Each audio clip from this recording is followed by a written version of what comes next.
mysterious occurrences in the sky have puzzled and in certain instances instilled fear in witnesses since written records began. This enigmatic phenomenon has captivated the attention of diverse observers, including scientists, military personnel, and members of the clergy. Tonight our focus begins in the 19th century with incidents which vary widely, from peculiar, isolated rain showers displaying inexplicable behaviors to instances where cloudless skies seemingly expel unsettling substances such as blood, brains, organs, and fragments of flesh and muscle. Join us tonight as we examine volatile skies.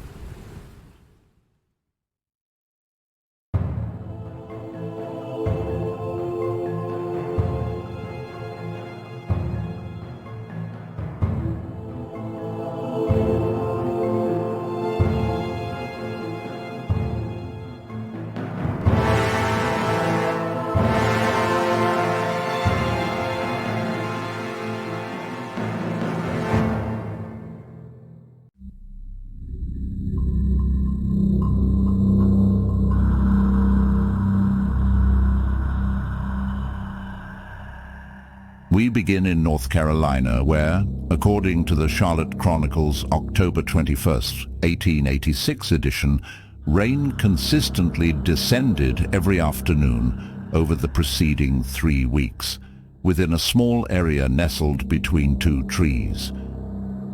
This occurrence persisted daily, unaffected by weather conditions, even occurring on days with clear skies. Perhaps skeptical of the Chronicle's claim, an observer in the U.S. Signal Corps arrived at the location to check it out for himself. He soon after reported to the monthly Weather Review that he observed precipitation in the form of raindrops at 4:47 p.m. and 4:55 p.m. while the sun was shining brightly. Fascinated, the signal corpsman returned to the site the following day. A light shower of rain fell from a cloudless sky, he wrote. Sometimes the precipitation falls over an area of half an acre, but always appears to center at these 2 trees, and when lightest, occurs there only. After the corpsman had confirmed the bizarre rain showers on multiple days since the article was published, the phenomena abruptly ceased. Strangely, more anomalous rain was reported in South Carolina that same month. From sunrise to late at night, rain descended from a sky devoid of clouds. What made this event even more peculiar was the fact that the rain fell within an exceptionally slim area. A mere 2 graves in the town cemetery. This extraordinary spectacle was observed by numerous townspeople. Such rainfalls defy any easy explanation, but they're far from the strangest ones. In July 1841, a professor of chemistry at the University of Nashville received a package containing a bizarre substance sent from Wilson County physician W.P. Sale.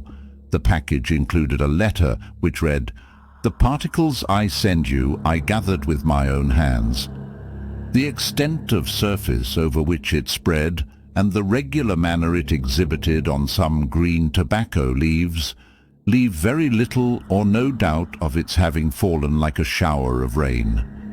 I have sent what I think to be a drop of blood, the other particles composed of muscle and fat, although the proportion of the shower appeared to be a much larger quantity of blood than of other properties." Blood-red rains do occur, and the alarming coloration is generally dismissed as being caused by dust. While this is no doubt true in some cases, blood rains containing muscle and fat seem to be something else altogether. A similar incident was reported in the spring of 1850 by another physician, G.W. Bassett of Virginia, who said, "About 4 p.m. yesterday, being Good Friday, a small cloud passed over Mr. Chas H. Clark and several of my servants, a few paces from the south bank of the Monkey River in the lower end of Hanover County, on the estate called Farmington, and discharged around the parties over a surface of something less than a rood of ground, various pieces of flesh and liver, too well defined in each sort to allow any mistake in their character. I gathered this morning from the spot from 4 to 6 ounces, distributed over the above-mentioned surface. The pieces picked up at the remotest points, in a line from northwest to southeast, were about 25 paces from each other. One would weigh near an ounce. The direction of the cloud was from northeast to southwest, as described by Mr. Clark, who is a gentleman of intelligence and established credibility. Mr. Brown, with myself, visited the spot this morning, and all aided in picking up 15 to 20 pieces, which I have by me at this moment, and from which I send you a sample, and desire it may be passed over to Dr. Gibson, that he may ascertain what sort of flesh it is. The flesh and liver are in a perfect state at this moment, and the latter part I shall put in alcohol for the future inspection of the curious. That fall, in Simpson County, North Carolina, pieces of flesh, liver, brains and blood fell out of a red cloud and gushed across an area 30 feet wide and 250 to 300 yards long. The following year, blood and pieces of flesh ranging in size from a pigeon's egg to an orange fell in a 2 to 3 minute shower on an army station in Benicia, California, according to the San Francisco Herald. In July 1869, blood fell out of a clear sky and landed on 2 acres of corn in a field near Los Angeles. The event was witnessed by a funeral party, including members of the clergy, none of whom had any doubt the substance was blood. It was vivid red, thick, and contained hairs and pieces of organs. Another vivid red blood rain fell over witnesses on October 16th and 17th in France in 1846, causing widespread panic. A chemist who studied the material under a microscope stated he observed a great quantity of corpuscles. Around this time, a rain of blood over Messignadi, Calabria, Italy, was identified by the Italian Meteorological Bureau not as dust, but actual blood, birds' blood. But what happened to the birds to cause them to bleed all over the southern Italian countryside is unknown.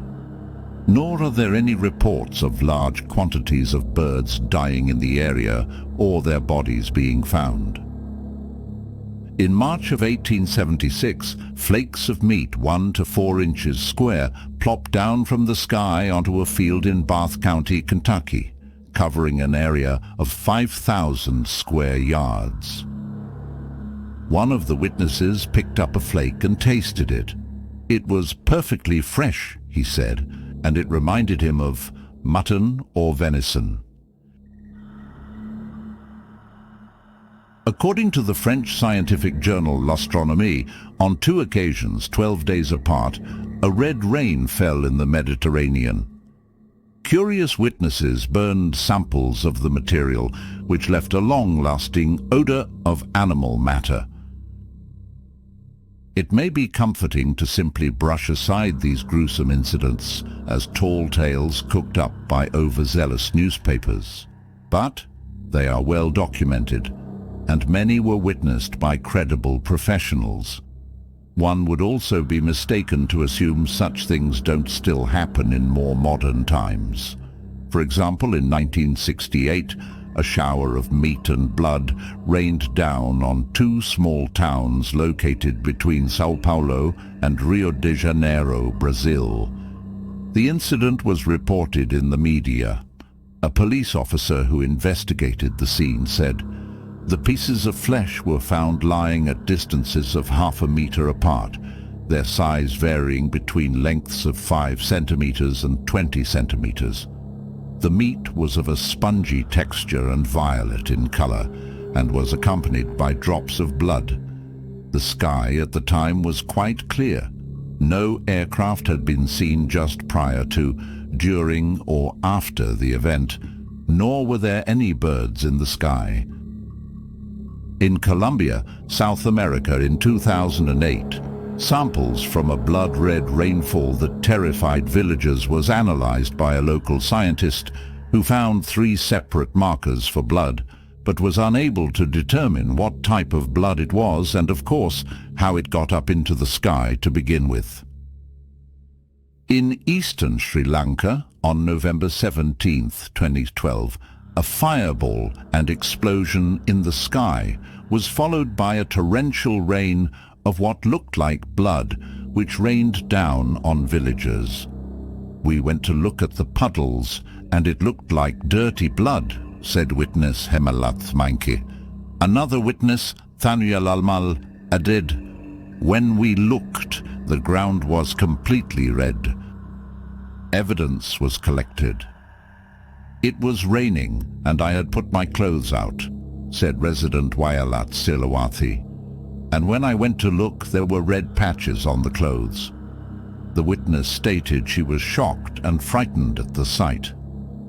The red rain continued off and on for 60 days, during which time villagers were afraid to go out, according to witness Thamara Nandam Guru Singh. They feared the blood rain would harm them.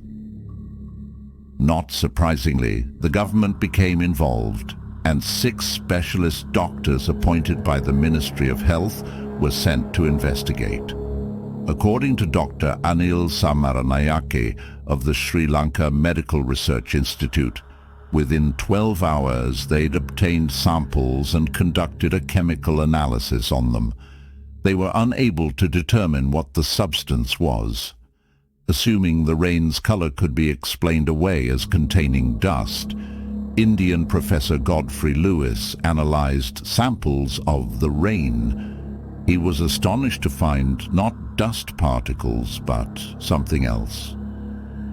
The particles in the red liquid, according to Professor Lewis, had thick cell walls, and he was convinced they were biological cells. Biological, perhaps, but the cells were far from ordinary. When he analyzed the cells using electron microscopy, Dr. Lewis was able to determine that, though somewhat similar, they were not red blood cells. Unlike red blood cells, the red rain cells had thick cell walls. Despite extensive analysis, scientists were unable to determine what type of cells these were, but after analysis, they ruled out dust, blood, and pigmentation from algae spores. "It has a different structure completely," said Professor Nailin de Silva of Slintech, a state-of-the-art bio-research lab. Professor de Silva tested the particles for DNA and found none. Yet astonishingly, Professor Lewis, while analyzing the cells, found that they were replicating without DNA. "These cells multiply," he said, "so the biochemistry of these cells is different. This is a new kind of life form." Professor Lewis theorized that the cells were an organism that came from space, a theory bolstered by the fact that the cells continued to survive, thrive, and replicate even in superheated temperatures that would kill all other known life forms. Also of note is that the cells had poured from the sky just after a fireball and explosion. This all only seems to raise more questions than answers. What is happening in our skies? Factoring in self-replicating cells and materials such as flesh, muscle, organs, and brains raining down on frightened populations, it would almost seem as though the atmosphere occasionally serves as some sort of incubator attempting to grow something. The only solid conclusion which can be drawn from these bizarre reports is that not every mystery is easily solvable, And sometimes no possible solution makes total sense. In this, as in many cases, the closer one looks, the stranger things get. So, the next time your weather forecaster calls for rain, bring an umbrella.